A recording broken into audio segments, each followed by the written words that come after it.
Here we have an interesting product for if you have quite a dirty water and not necessarily space for many external filters. So as a first step, we've got a flushable Hydra Big, which catches dirt, and you can just flush it here at the bottom, making for a very nice integration into a typical Big Blue setup. One thing to keep in mind with them, they can work from 1.8 bar, but ideally the higher pressure you have, the better they are at actually cleaning themselves. And then you've got two Big Blue housings. The whole system's got a 2-year warranty and is rated for 8 bar pressure.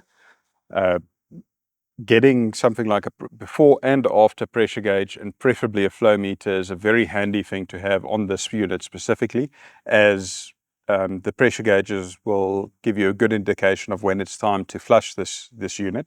It can either be flushed manually, as we have here, or you could fit a garden timer to set up an automatic flush on this unit.